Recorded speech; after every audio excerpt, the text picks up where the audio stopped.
আসসালামু আলাইকুম রহমতুল্লাহি ওয়া বারাকাতুহু। স্বাগতম প্রত্যেককে আমার চ্যানেলে। আমি হিমেল রানা সাকলাইন। আজকে উপস্থিত হয়েছি একটি গুরুত্বপূর্ণ ক্লাস নিয়ে, পূর্ণ সংখ্যার চিত্র। তো পূর্ণ সংখ্যার চিত্র এর পূর্বে আমি যদিও আলোচনা করে দিয়েছিলাম, তো আজকে আমি শুধু পূর্ণ সংখ্যার চিত্রের ওপর একটু ধারাবাহিকভাবে আলোচনা করে দিতে চাই। তাহলে শুরু করছি। তো আমরা জানি যে আসলে পূর্ণ সংখ্যা কাকে বলে। আমরা জানি শূন্য সহ সকল ধনাত্মক ও ঋণাত্মক অখণ্ড সংখ্যা সমূহকে পূর্ণ সংখ্যা বলে। তাহলে এই পূর্ণ সংখ্যা থেকে আমরা জিনিসগুলোকে একটু আলাদা করতে চাই। যেমন পূর্ণ সংখ্যা, পূর্ণ সংখ্যা। তো আসলে পূর্ণ সংখ্যা এখানে দেখো কত প্রকার। পূর্ণ সংখ্যা হচ্ছে, যেমন মনে করো হচ্ছে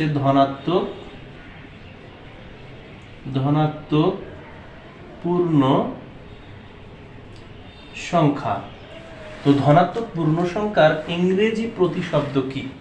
ধনাত্মক পূর্ণ সংখ্যার ইংরেজি প্রতিশব্দ হচ্ছে, এটাকে অবশ্যই আরেকটা জিনিস আমরা মনে রাখি, সেটা হচ্ছে ধনাত্মক সংখ্যা যেটা, সেটা কিন্তু স্বাভাবিক সংখ্যা, মানে স্বাভাবিক সংখ্যা বা ধনাত্মক পূর্ণ সংখ্যা বলা হয়। এদিক থেকে আমরা এটাকে বলতে পারি পজিটিভ ইন্টিজার্স। এটাকে হচ্ছে পজিটিভ ইন্টিজার্স। এরপর হচ্ছে পূর্ণ সংখ্যা আর একটা যেটা, সেটা হচ্ছে অঋণাত্মক সংখ্যা। অঋণাত্মক পূর্ণ সংখ্যা। তাহলে অঋণাত্মক পূর্ণ সংখ্যার ইংরেজি প্রতিশব্দ কি হবে? অঋণাত্মক পূর্ণ সংখ্যার ইংরেজি প্রতিশব্দ হলো নন নেগেটিভ ইন্টিজার্স, অথবা এটাকে আরেকটা নাম দেওয়া যেতে পারে, সেটা হচ্ছে হোল নাম্বারস।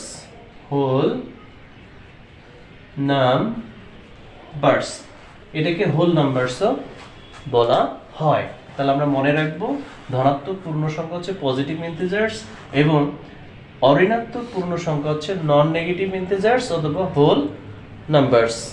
এরপরে পূর্ণ সংখ্যা আরেকটা হচ্ছে, সেটা হলো ঋণাত্মক সংখ্যা। ঋণাত্মক পূর্ণ সংখ্যা। তাহলে ঋণাত্মক পূর্ণ সংখ্যার ইংরেজি প্রতিশব্দ কি হবে? Negative integers.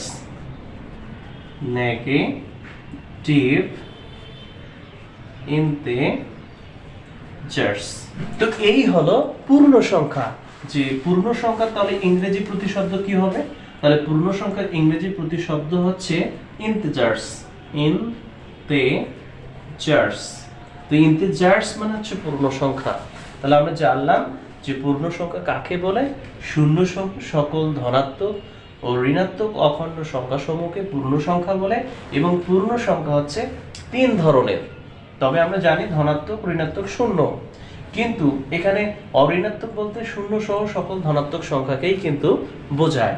আমরা এও জানি যে ঋণাত্মক সংখ্যা ও অঋণাত্মক সংখ্যাকে একত্রে পূর্ণ সংখ্যা বলে। এটাও হবে কিন্তু সংজ্ঞা। তো যাই হোক, আমরা এখন জানবো যে আসলে ধনাত্মক পূর্ণ সংখ্যা কোনগুলো এবং অঋণাত্মক পূর্ণ সংখ্যা কোনগুলো এবং ঋণাত্মক পূর্ণ সংখ্যা কোনগুলো। তো দেখা যাক। তো আমরা লিখলাম যে নাম্বার 1 ধনাত্মক পূর্ণ সংখ্যা। তাহলে ধনাত্মক পূর্ণ সংখ্যা কোনগুলো? যে সকল সংখ্যা শূন্য অপেক্ষা বড়, অর্থাৎ মানুষ যখন লিখতে শুরু করে তখন কিন্তু 1 2 3 4 5 তখন কিন্তু এই সংখ্যাগুলোই আবিষ্কৃত হয় এবং এই ধনাত্মক পূর্ণ সংখ্যাগুলোই হচ্ছে স্বাভাবিক সংখ্যা। তাহলে ধনাত্মক পূর্ণ সংখ্যা হচ্ছে 1 2 3 4 ... এরপরে নাম্বার 2 হচ্ছে অঋণাত্মক পূর্ণ সংখ্যা। অঋণাত্মক পূর্ণ সংখ্যা।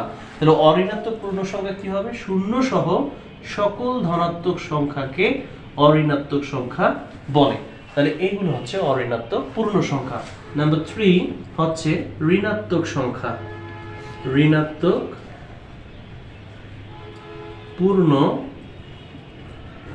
সংখ্যা।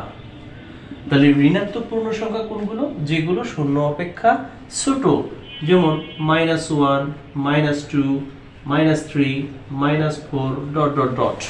তো এগুলো হচ্ছে আমাদের পূর্ণ সংখ্যার বেসিক যে ধারণা, প্রাইমারি লেভেল যেটা, সেটা হচ্ছে এটাই যে আমরা জানবো যে পূর্ণ সংখ্যা কাকে বলে এবং পূর্ণ সংখ্যাগুলো কি কি। পূর্ণ সংখ্যাগুলো হচ্ছে ধনাত্মক পূর্ণ সংখ্যা, অঋণাত্মক পূর্ণ সংখ্যা এবং ঋণাত্মক পূর্ণ সংখ্যা।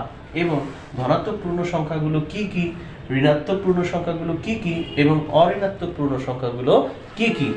এখন আমরা এগুলোর চিত্র দেখব যে আসলে ধনাত্মক পূর্ণ সংখ্যার চিত্রটা কি রকম, ঋণাত্মক পূর্ণ সংখ্যার চিত্রটা কি রকম, অঋণাত্মক পূর্ণ সংখ্যার চিত্রটা কি রকম, এটা আমরা এখন জানব।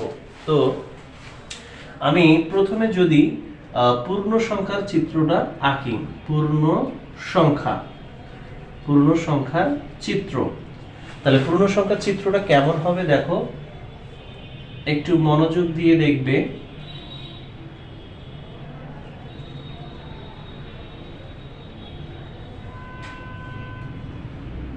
এটা হলো পূর্ণ সংখ্যার চিত্র। তো আমরা জানলাম যে আসলে পূর্ণ সংখ্যা কাকে বলে। শূন্য সহ সকল ধনাত্মক, ঋণাত্মক, অখণ্ড সংখ্যা সমূহকে পূর্ণ সংখ্যা বলে। তো এখন চিত্র তো হলো পূর্ণ সংখ্যা, এখন এই জিনিস পয়েন্টগুলোকে আমরা এখন আলাদা করব।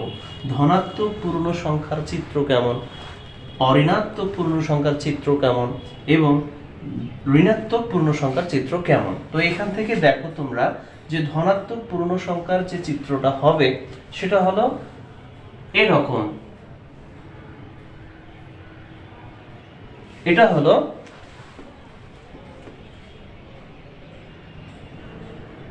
হলো ধনাত্মক পূর্ণ সংখ্যার চিত্র বা স্বাভাবিক সংখ্যার চিত্র। এটা হচ্ছে ধনাত্মক সংখ্যার চিত্র। এটা হলো ধনাত্মক সংখ্যার চিত্র। তাহলে এবার ঋণাত্মক সংখ্যার চিত্র কেমন হবে দেখো। তাহলে ঋণাত্মক বলতে আমরা কি বুঝতেছি, মাইনাস। তাহলে এটা যেহেতু পূর্ণ সংখ্যার চিত্র, তাহলে এটার প্রকাশটা হবে এরকম dot dot dot -1 0 1 2 dot dot dot. এটা হচ্ছে পূর্ণ সংখ্যার চিত্র এবং পূর্ণ সংখ্যা প্রকাশ। এবার আমরা দেখলাম ধনাত্মক সংখ্যার চিত্র। তাহলে ধনাত্মক সংখ্যা কোনগুলো? যেগুলো শূন্য অপেক্ষা বড়। তাহলে এটা কেমন হবে, 1 2 3 ডট ডট ডট। তাহলে এবার আমরা শিখব ঋণাত্মক পূর্ণ সংখ্যার চিত্রটা কেমন। ঋণাত্মক পূর্ণ সংখ্যার চিত্রটা হলো এরকম। এটা হচ্ছে ঋণাত্মক পূর্ণ সংখ্যার চিত্র। তাহলে এখানে কি হবে, -1 -2 -3 ডট ডট ডট। তাহলে এটা হচ্ছে ঋণাত্মক সংখ্যার চিত্র এবং ঋণাত্মক সংখ্যা প্রকাশ। তারপরে আমরা শিখব এখন অঋণাত্মক পূর্ণ সংখ্যা। তাহলে অঋণাত্মক পূর্ণ সংখ্যা শেখার আগে আমরা আরেকটা জিনিস শিখব যে পূর্ণ সংখ্যায় শূন্যর চিত্রটা কি রকম। শূন্যর চিত্রটা হচ্ছে একটা বৃত্তের মতো। তো এটাই হচ্ছে কিন্তু শূন্য, অঋণাত্মক পূর্ণ সংখ্যা হচ্ছে শূন্য সহ সকল ধনাত্মক। তাহলে এটা হচ্ছে শূন্যের চিত্র আর এটা হচ্ছে ধনাত্মক সংখ্যার চিত্র। তাহলে শূন্যের চিত্রের সাথে ধনাত্মক সংখ্যার চিত্র অ্যাড করলেই অঋণাত্মক পূর্ণ সংখ্যা পাওয়া যাবে। কিভাবে দেখো, এই আমি শূন্য নিলাম আর এখানে আমি অ্যাড করে দিলাম ধনাত্মক সংখ্যা, তাহলেই কিন্তু হয়ে গেল অঋণাত্মক সংখ্যার চিত্র। তাহলে এটার সংখ্যা প্রকাশ কি হবে, 0 1 2 3 ডট ডট ডট। তাহলে এই চিত্রটার নাম হচ্ছে অঋণাত্মক সংখ্যা। তো পূর্ণ সংখ্যার চিত্রের মাধ্যমেও কিন্তু সহজেই পূর্ণ সংখ্যাগুলো বোঝা যায়। তো দেখো, এটাই হচ্ছে কিন্তু পূর্ণ সংখ্যার চিত্র। এবং এটাকে ভেঙে ভেঙে আমরা ঠিক যেভাবে পূর্ণ সংখ্যার প্রকারভেদ বুঝলাম ঠিক সেইভাবে চিত্রটাকে ভেঙে কিন্তু আমি তোমাদের বোঝালাম যে এখানে যেমন পূর্ণ সংখ্যা 3 প্রকার, ধনাত্মক পূর্ণ সংখ্যা, ঋণাত্মক পূর্ণ সংখ্যা, অঋণাত্মক পূর্ণ সংখ্যা, ঠিক তেমনি এখানে আমরা দেখলাম যে এটা হচ্ছে পূর্ণ সংখ্যার চিত্র। তো এটাকে যদি আমরা ভেঙে ভেঙে দেখাই তাহলে দেখা যাবে এটা হচ্ছে ধনাত্মক সংখ্যার চিত্র, এটা হচ্ছে ঋণাত্মক সংখ্যার চিত্র, এটা হচ্ছে শূন্যের চিত্র, এবং শূন্যকে নিয়ে ধনাত্মক সংখ্যা অ্যাড করলে যে চিত্রটা পাওয়া যাবে সেটাই হবে অঋণাত্মক পূর্ণ সংখ্যার চিত্র। তাহলে প্রিয় শিক্ষার্থীবৃন্দুরা, আশা করি তোমরা পূর্ণ সংখ্যা সম্পর্কে একদম ভালো মতো ইন ডিটেইলসে ব্যাখ্যা পেয়েছো। পূর্বে যদিও আমি ব্যাখ্যা করেছিলাম, আমার কাছে মনে হলো যে আমি একটু পুনরায় আরেকটু ক্লিয়ার করে দেই, যার কারণে আমি পুনরায় পূর্ণ সংখ্যা আলোচনা করে দিলাম। তো আশা করি তোমাদের ভালো লাগবে। ক্লাসটি অবশ্যই শুরু থেকে শেষ পর্যন্ত দেখবে। ভালো থাকবে, সুস্থ থাকবে। আসসালামু আলাইকুম রহমতুল্লাহ।